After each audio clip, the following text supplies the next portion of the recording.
जो next topic हमारा है वो है skin and fascia of anterior and medial compartment of thigh. ठीक है, तो हमारे पास सबसे पहले क्या होता है कि अगर ये हमारे पास थाई है, ठीक है, सपोज करो ये हमारे पास थाई, ठीक है, तो थाई के ऊपर पूरी हमारे पास सबसे पहले क्या होगी, स्किन। ठीक है, स्किन के बाद हमारे पास क्या होता है कि सुपरफिशियल फेशिया आती है। सुपरफिशियल फेशिया की याद रखना दो लेयर्स होती हैं। ये सुपरफिशियल फेशिया, इसकी हमेशा हमारे पास दो लेयर्स होती हैं। एक होता है मेम्ब्रेनस और दूसरी होती है डीप, जो कि फिर हमारे पास कंटिन्यू हो जाती है डी फेशिया के साथ। ठीक है, तो हमने ये सपोज किया कि ये मार्कर है, ये हमारे पास थाई, थाई के ऊपर जो मेरा हैंड है ये हमारे पास क्या आ रहा है, स्किन आ रही है। ठीक है, स्किन के बाद हमारे पास ये सुपरफिशियल फेशिया की पहली लेयर आई। ठीक है, ये बिल्कुल पहली लेयर आ गई। ठीक है, उसके बाद हमारे पास क्या होगा कि दूसरी लेयर आती है थोड़ी सी फासले के बाद। यहाँ पे ये जो मैंने बनाई है ये बनाई है डीप लेयर। तो अब इन दोनों के दरमियान में जो इस एरिया है, ये एरिया जो है, इसके दरमियान में अगर कोई भी स्ट्रक्चर आएगा तो हम उस स्ट्रक्चर को बोलेंगे सुपरफिशियल स्ट्रक्चर। जैसे आपने एक नर्व वेन सुनी होगी, superficial when, great saphenous when, small saphenous when, accessory veins. Nerve का नाम सुना होगा, ग्रेट सेफेनस नर्व। ठीक है, सुपरफिशियल पेरोनियल नर्व। तो जब भी सुपरफिशियल का मतलब अब वर्ड आ रहा हो किसी भी आर्ट न्यूरोवेस्कुलर बंडल से पहले या लिम्फेटिक से पहले, तो अब आप लोग को आइडिया हो जाना चाहिए कि ये कहाँ पर होगी, सुपरफिशियल फेशिया की मेम्ब्रेनस और डीप लेयर के बीच में होगी। ठीक है, अब ये डीप लेयर आ गई। डीप लेयर के बाद हमारे पास शुरू होती है डीप फेशिया। ऐसे डीप लेयर के बाद हमारे पास क्या शुरू होती है, डीप फेशिया। डीप फेशिया के बाद हमारे पास फिर मसल्स, फिर बोन्स और फिर muscles, joints and then bones आ गए। ठीक है, तो अभी हमें क्या करना है, अभी हमारा टॉपिक है skin and fascia of anterior and medial compartment of thigh. ठीक है, तो अगर हम देखें तो ये मैंने ग्रीन मार्कर से बनाया हुआ है, ये पूरी हमारे पास सपोज कर लो कि सुपरफिशियल फेशिया है। सुपरफिशियल फेशिया की भी कौन सी वाली लेयर, डीप लेयर, क्योंकि मेम्ब्रेनस तो बिल्कुल ऊपर हो गई। उसके बाद ये कौन सी लेयर है, डीप लेयर है। तो ये पूरी डीप लेयर हमारे पूरे एंटीरियर कंपार्टमेंट को, एंटीरियर और मिडिल कंपार्टमेंट को कवर करके रख रही होती है। ठीक है, फिर जो मैंने इसके बाद ग्रीन के बाद जो स्ट्रक्चर मैंने ब्लू से बनाया हुआ है, ये है हमारे पास पूरा डीप फेशिया। इस डीप फेशिया को, ये जो डीप फेशिया है, इसको हम एक और नेम है फेशिया लेटा, फेशिया लेटा, इसको हम फेशिया लेटा भी कहते हैं। ठीक है, तो सुपरफिशियल फेशिया, इसकी भी डीप, उसके पीछे हमारे पास ये ब्लू लेयर स्ट्रक्चर होता है। ठीक है, अब ये सुपरफिशियल फेशिया पूरा हमारे पास थाई को कवर करके रखा है। ठीक है, on medial side, medial side पे हमारे पास ये देखो, जैसे ये है थाई। ठीक है, थाई के ऊपर हमने ये कवर करके रखी हुई है। ये इसका ये वाला जो पार्ट है, ये जो इसको फेस कर रहा है वो है हमारे पास मेम्ब्रेनस। ऊपर वाला पार्ट है हमारे पास डीप। ठीक है, अब यहाँ पर सपोज कर लो कि ये हमारे पास मीडियल साइड है। ठीक है, यहाँ पे थोड़ा सा थिन होता है, इसके ऊपर हमारे पास क्या है, हमें आइडिया है कि डी फेशिया है। ठीक है, तो जो मैंने ब्लू से बनाया वो पूरा डी फेशिया है। ठीक है, अब यहाँ पे ये हमारे पास थोड़ा सा क्या होती है कि थिन होती है, और डी फेशिया यहाँ पे स्ट्रांग होती है, और वहाँ पे आके ये हमारे पास एक ओपनिंग बनाती है डी फेशिया, जिसको हम कहते हैं सेफेनस ओपनिंग। ठीक है, सुपरफिशियल फेशिया, ठीक है, ये स्किन, फिर सुपरफिशियल फेशिया, उसके बाद सुपरफिशियल फेशिया की डीप लेयर, उसके बाद फिर हमारे पास आती है क्या, ये डीप फेशिया। डीप फेशिया के ऊपर हमारे पास एक कवरिंग लगी हुई है छोटी सी, सिर्फ अपर मीडियल साइड पे एक कवरिंग लगी हुई है सुपरफिशियल फेशिया की, उसको हम कहते हैं क्रीब्रिफॉर्म फेशिया। ये जो ब्लू स्ट्रक्चर से मैंने बनाया ये है डी फेशिया की मॉडिफिकेशन, जिसको हम कहते हैं सेफेनस ओपनिंग। इस ओपनिंग के ऊपर जो कवरिंग लगी हुई है वो है हमारे पास सुपरफिशियल फेशिया की भी डीप लेयर की कवरिंग, जिसको हम कहते हैं क्रीब्रिफॉर्म फेशिया। ये बड़ी हमारे पास कौन सी होती है, ये हमारे पास है ना छन्नी नुमा स्ट्रक्चर होता है, जो कि हमारे पास स्ट्रक्चर्स को अलाउ करती है कि वो हमारे पास डीप डीप फेशिया से स्ट्रक्चर हमारे पास सुपरफिशियल फेशिया के अंदर स्ट्रक्चर्स आ सकें। ठीक है, अब ये जो मैंने दो ब्लॉक बनाया इसका बड़ा इंपॉर्टेंट मकसद है, क्योंकि ये सुपरफिशियल, ये हमारे पास आ गए सपोज करो सेफेनस ओपनिंग। सेफेनस ओपनिंग के ऊपर ये हमारे पास कवरिंग आ गई क्रीब्रिफॉर्म फेशिया।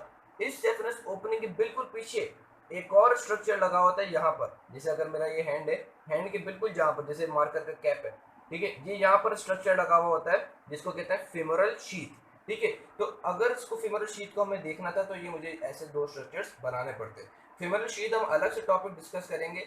कि वो है क्या सारी चीज़ें, लेकिन ये फीमोरल शीथ भी क्या है जो कि हमारे पास इलियोइंगुइनल लिगामेंट के ऊपर है, ये हमारे पास मॉडिफिकेशन है डी फेशिया की, ठीक है। इसी तरीके से हमारे पास यहाँ पे पूरा एक स्लीव अपर टू है ना मिड तक ये हमारे पास कंप्लीट होती है, ये पूरी स्लीव होती है जिसको हम कहते हैं फेशिया लेटा, तो सॉरी इसको हम कहते हैं iliotibial tract. Modification of the fascia, thicken modification of the fascia जो आपको फुल एक्सटेंडेड पोजीशन के अंदर खड़ा करके रखती है, इसको हम कहते हैं ये डी फेशिया, ठीक है। डी फेशिया की कौन सी modification, iliotibial tract. Iliotibial tract is a modification of the fascia which helps in standing erect in position and in extended position and in position like soldiers stand or in standing position, ठीक है। तो ये हमारे पास कौन सी है, Iliotibial tract थी।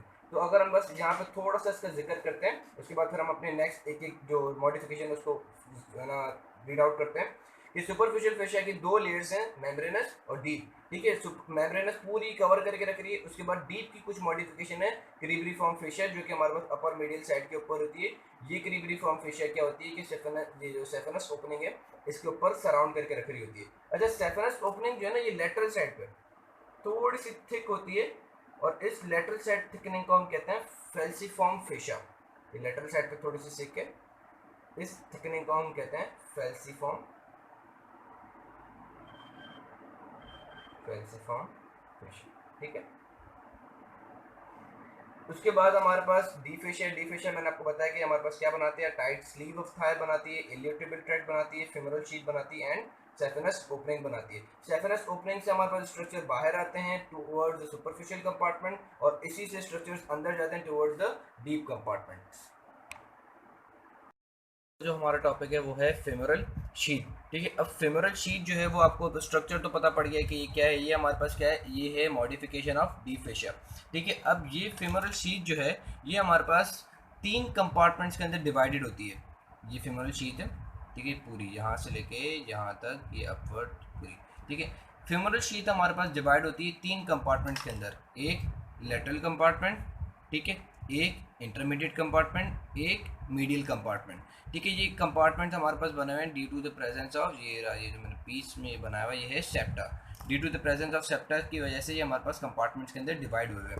अब हमें ये याद रखना है कि इस फेमोरल शीथ के कंटेंट्स क्या क्या हैं। तो फेमोरल शीथ के content in the lateral compartment के अंदर ये है हमारे पास femoral artery, in the intermediate compartment ये है हमारे पास फेमोरल वेन, उसके बाद इन द मीडियल कंपार्टमेंट के अंदर हमारे पास होते हैं डीप इंग्वाइनल लिम्फ नोड, काफ़ी ज़्यादा वो होते हैं lymph node, deep inguinal lymph node, लेकिन सबसे ज़्यादा इंपॉर्टेंट जो लिम्फ नोड है ये वाला, इसको हम कहते हैं क्लोकेट लिम्फ नोड, ठीक है। ये हमारे पास प्रेजेंट होता है। ये जो मीडियल कंपार्टमेंट है, इस मीडियल कंपार्टमेंट को हम क्या कहते हैं, फीमोरल कैनाल। इस मीडियल कंपार्टमेंट को हम क्या कहते हैं, फीमोरल कैनाल। इस फीमोरल कैनाल के ऊपर वाला पार्ट ये रहा, इसको हम कहते हैं फेमोरल रिंग, ठीक है। इस फेमोरल रिंग के ऊपर हमारे पास क्या होता है कि फेशिया होती है, ये वाली इसके ऊपर ये जैसे अभी मिट रही है, ये क्या होती है, पूरी फेशिया होती है। उस फेशिया का नाम क्या होता है हमारे पास, पेरिटोनियल, और ये फेशिया क्या करती है, सेप्टम बना के रखती है ऊपर, उस सेप्टा का नाम होता है पेरिटोनियल सेप्टा। ये क्या होता है कि हमारे पास अक्सर ये साइट होती है फॉर द फेमोरल हर्निया। यहाँ से क्या होता है कि हमारे पास जब वो एब्डोमेन से अगर कोई विस्कस आ जाता है, यहाँ पे कोई चीज़ आ जाती है तो यहाँ पे आके पहले रुकती है, फेमोरल कैनाल के अंदर आती है। कोई सी भी चीज़ है इसको अंदर आना हुआ तो क्या करेगा, सबसे पहले पेरिटोनियल सेप्टा को ब्रेक करेगा, उसके बाद इस फेमोरल कैनाल के अंदर आ जाएगा, ठीक है। जब तक उस चीज़ के अंदर जो हमारे पास कोई सी भी प्रोट्रूजन आ रही है, सपोज कर लो कोई इंटेस्टाइनल प्रोट्रूजन आ गई यहाँ पर, ठीक है, अभी वो खाली एम्प्टी आई थी, तो जब तक उसके अंदर कोई विस्कस मटेरियल नहीं आ जाता तब तक तो हम उसको है ना फोर्स लगा के उसको हम ऊपर की तरफ भेज देंगे, तो हमारे पास क्या लगेगा, रिड्यूसिबल हर्निया, ठीक है। लेकिन जैसे ही उसके अंदर, जैसे यहाँ पे इस कैनाल के अंदर पहले जो प्रोट्रूजन आई हुई थी उसके अंदर हमारे पास क्या हो कि विस्कस मटेरियल आ जाए, जैसे सपोज करो ये खाली अभी हमारे पास लेयर आई है, ठीक है, इसके अंदर कुछ भी नहीं आया है, तो ये हमारे पास नेक है, ठीक है, और ये हमारे पास इसका स्वॉलन पार्ट है सैक, ये नेक पार्ट है, और ये इसका कौन सा पार्ट है, सैक पार्ट, ठीक है। अभी इस हर्निया के अंदर क्या हुआ कि कुछ भी हमारे चीज़ आई नहीं है, लेकिन जैसे कोई चीज़ इसके अंदर आ गई, सपोज करो ये विस्कस मटेरियल आ गया, तो अब इसको हमें पुश करना बहुत मुश्किल हो जाएगा। इस कंडीशन में इसको हम कहते हैं इरिड्यूसिबल हर्निया। और ये क्या करेगा कि यहाँ से अब जैसे ये आगे की तरफ निकलेगा फॉरवर्ड, हमें पता था कि फॉरवर्ड स्ट्रक्चर क्या होता है इसके ऊपर, यहाँ स्ट्रक्चर अगर यहाँ देखें, यहाँ इसके ऊपर स्ट्रक्चर हमें पता है क्या लगी हुई होती है, सेफेनस ओपनिंग। ये क्या करेगा, ये सेफेनस ओपनिंग से बाहर आ जाएगा किसके अंदर, सुपरफिशियल फेशिया के अंदर। तो अब क्या करेगा कि हमारे पास साथ साथ में जो इसके साथ अकम्पनीड आर्टरीज वगैरह होती हैं उसको ये क्या कर देगा, डैमेज कर देगा खुद के अंदर। ये जो पूरा स्ट्रक्चर आ गया है, ये जो हर्निया आ गया है, इसके अंदर क्या होगा कि हमारे पास ब्लड सप्लाई रुक जाएगी, इसके अंदर स्केमिया हो जाएगा। इस कंडीशन को हम कहते हैं स्ट्रेंगुलेटेड हर्निया। वो स्ट्रेंगुलेटेड हर्निया उसको उस कंडीशन को कहते हैं जिसमें क्या होगा कि इसके पास आर्टीरियल सप्लाई जो हो वो डैमेज हो जाए, और ये हमारे पास क्या करे कि फेमरल रिंग से हमारे पास सेफेनस ओपनिंग को पियर्स करके सुपरफिशियल फेशिया के अंदर आ जाए। तो इस कंडीशन को हम कहते हैं स्ट्रेंगुलेटेड हर्निया। ठीक है, अब ये मैंने आपको 3 कंपार्टमेंट बताया इसके फेमोरल शीथ के। ठीक है, तो इसके अंदर हमारे पास याद रखना फेमोरल नर्व इस फेमोरल शीथ का कंटेंट नहीं है। क्यों?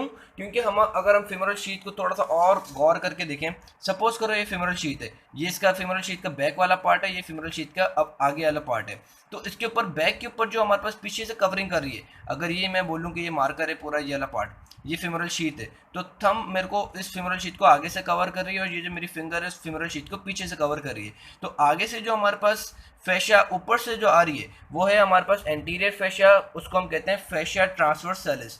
ये हमारे पास आ रही होती है एब्डोमेन से। ठीक है, और ये जो मैंने उंगली रखी हुई थी पीछे, पीछे की तरफ जो हमारे पास फेशिया आ रही है वो है हमारे पास पोस्टीरियरली तो ये हमारे पास कवर हुई भी है फेशिया ट्रांसवर्सालिस से, एंड पोस्टीरियरली ये जो कवर होती है वो कवर होती है हमारे पास फेशिया इलियकस से, जो कि इलियकस मसल को सराउंड कर रही होती है। और फेशिया ट्रांसवर्सालिस जो है वो एब्डोमेन का जो एक मसल होता है ट्रांसवर्सालिस एब्डोमिनस, उसको कवर कर रही होती है। तो अभी आपको एक तस्वीर में भी मैं दिखाऊंगा कि ट्रांसवर्सालिस एब्डोमिनस को पीछे से कवर कर रही होती है फेशिया ट्रांसवर्सालिस। जब वो हमारे पास डिसेंड डाउन होती है at the level of inguinal ligament, तो फिर वो हमारे पास पीछे से एक और फेशिया आ रही होती है जिसको हम कहते हैं फेशिया इलियका, उसके साथ फ्यूज़ होती है।